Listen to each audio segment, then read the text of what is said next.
Welcome back to Northeast Current from downtown Scranton's Irish Festival at the Scranton Cultural Center. We moved just a few blocks over to the Providence section of town, where at Actors Circle at the Providence Playhouse, the Weir is happening in April. What's the Weir, some of you may be asking? Well, it's an Irish comedy slash drama slash, we're not quite sure, right? But I'm joined by... Ghost story. I'm joined by Paul Winarski, director of the show, and Art Walsh, a member of the cast. Gentlemen, good morning. Welcome to the show. Good morning. So, Paul, tell us a little bit about the Weir, the ghost story. Well, it's a modern play set in the present. It was written in 1998 by Conor McPherson, and it won the Olivier Award for Best New Play that year. And what it is, it takes place in an Irish pub in one of the back counties of Ireland, probably County Sligo. A bunch of the regular men gather at the pub every night, as usual, and they are greeted by one of their old friends with a new resident of the town, a young woman who has just bought one of the houses up on the hill. And from there we progress to each character trying to impress the young woman with a ghost story. And as that happens, each one kind of reveals a little bit about their own insecurities, about themselves, and it finally builds to her own revelation of an extrasensory experience that she has had. Interesting. Now, the ghost stories that she's being told, are these about the house that she has purchased, or just general ghost stories about the town? The initial story is about her residence. Okay. And then each of the residents of the area tell their own story that they've experienced. Some rather lighthearted and folklorish, others very deep and disturbing. So, need I even ask, what made you choose this show, Paul? Actually, for viewers who know Paul Winarski, deep and disturbing and drama is, I won't say describes Paul, but describes the type of show that you like to direct. So I'm guessing this is something that jumped right out at you. Oh, it did. Actually, my wife, Dawn, had read the play first and absolutely loved it. She had actually considered directing it at one point in her life. And Actors Circle, specifically Alex DeVirgilis, had approached me last year, said they're looking for a play for their annual Irish production in March. And I said, oh, sure, I know a couple plays. I'd be glad to give them to you. They're very good plays. Take a look at them, see if anyone would like them and would like to do them. And his next comment was, would you like to submit them? And I said, sure, I'll take a look at my schedule and see what I have. And I had submitted 2 plays, and that was my first choice. And it's just an engrossing little piece, character-driven, not a lot of plot, but if you know the Irish, they are the best storytellers in the world. True, true. Well, speaking of characters, Art. Hi, John. The first thing I want to do is pick a bone. Okay. The Weir is not coming in April. I was going to correct myself on that, thank you, and I was going to do it a little more tactfully, but I even wrote down March. I really did when you gave me this before we went on. I used to be tactful, but it doesn't have quite the impact. But it is running the weekend of April 14th. March 14th. March 14th. I'm not a That's morning the person. month before April. Yeah. Those of you who are not paying attention. Log on to actorscircle.com. They have the correct dates. March 14th, 15th, 16th, 21st, 22nd, 23rd. Tell us a little bit about your character, Art. Well, the first thing I have to tell you is that the play came to my attention because Lou Bisignani, who is formerly Mr. Bisignani, you don't know him, but he used to be Mr. Lou Bisignani. He used to be saw the play. He saw the play in New York, and he, I guess, seldom stopped talking about it to me. He marveled at it. He thought it was wonderful, and so when Paul mentioned to me in passing, I don't know, several months ago, that it would be being done at Actors Circle, the first thing I asked him was who was directing, because I thought possibly Louis or maybe somebody I didn't want to work for. But having worked with Paul before, I decided I would hunker on down and get down there and try and steal one of the roles, which I'm very fortunate to have done. You said starring before, and I don't believe there's such a thing in community theater as a star. But there is a person with the heaviest line like Paul. And do you fit that description this time Evidently, around? yes. You know, I can't wait till the mind goes completely, and this way I can just turn down these roles. You know, I just can't remember lines anymore.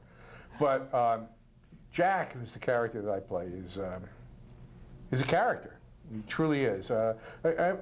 In the sense that all of these Irish characters are, they are Irish characters. They're not Hollywood movie Irish characters, but they have their idiosyncrasies, you know, and there's a lot of real good banter between the characters. They tend to have a tendency to pick on one another, send each other up, and they all enjoy telling their stories. And I don't know if Paul mentioned the fact that it is a one act. So it's a continuous action thing. You never, I think had this play been like 20 minutes longer and busted into 2 acts, I don't think it would be nearly as entertaining. No. Because it's just like, I imagine it, because I happen to be one of those foolish actors who lets a little part of his brain roam around the room and kind of watch. And I want to sit in the audience. I want to see these people go through their paces and tell little stories, because it really does invite you in, like all good plays might want to do, and this one really does. And I'm thoroughly enjoying Jack, because he's a bit of a curmudgeon, but somewhere inside he's a real nice fella, you know. And he drinks and he smokes and he tells a few jokes, you know. He's one of the... A little song, a little dance, a little seltzer down your pants, that kind.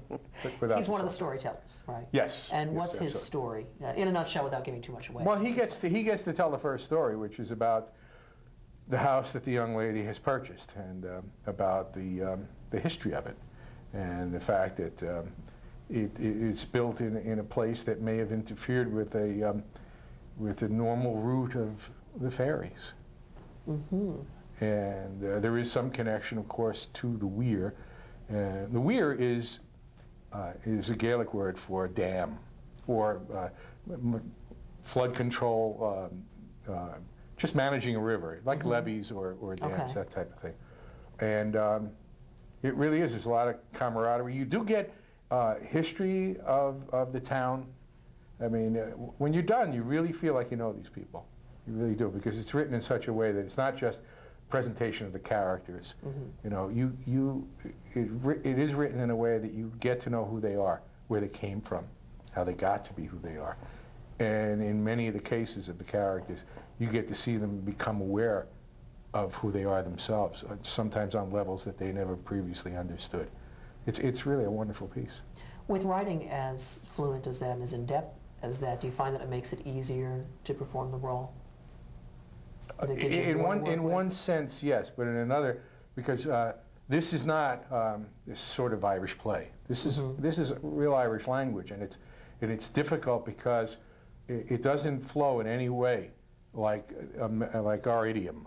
I mean, the pauses, phraseology is so completely different that it kind of throws us sometimes. I mean, in rehearsal, sometimes it makes us fall down laughing, you know.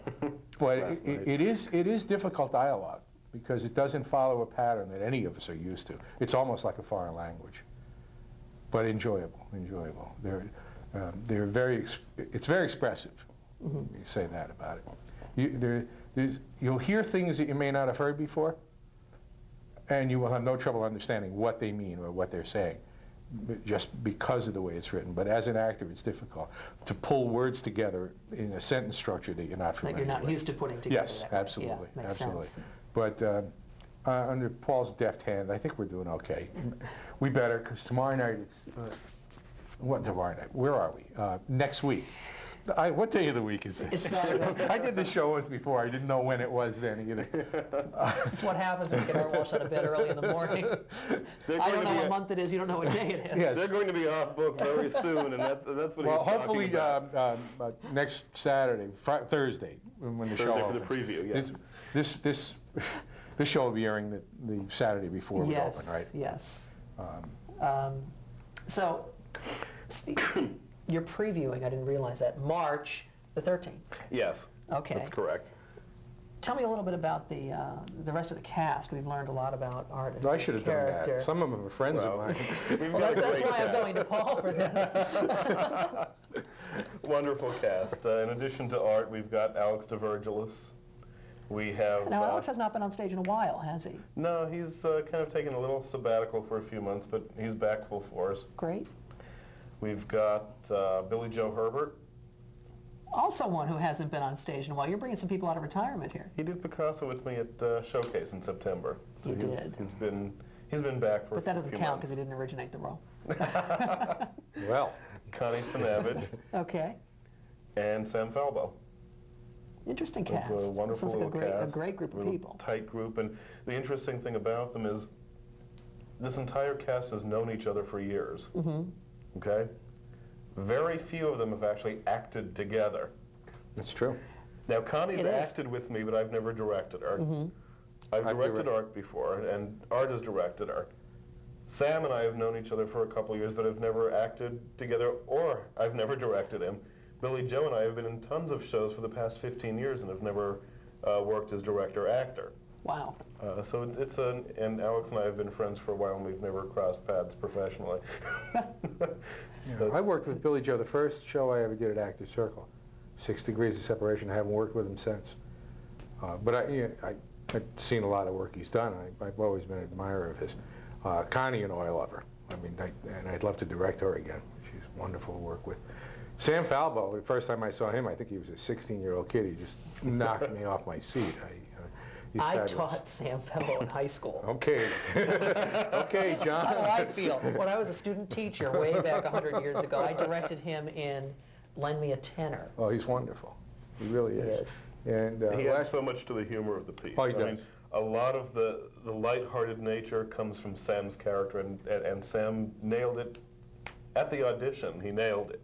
And That's as the Sam. show goes on, he he plays the bartender, so it's his place that everything That's him. takes part in. So he It just sounds- adds that quality. It sounds like a great show, an exciting show. It's happening March 14th, that weekend, the weekend following. It's previewing on the 13th. If you need more information, 342-9707, or log on to actorscircle.org. That's going to wrap it up for the special Artistically Speaking edition of Northeast Current. Thank you so much for tuning in. My thanks to Joanne Fremiani from Scranton Cultural Center. My thanks to Paul and Art from Actors Circle.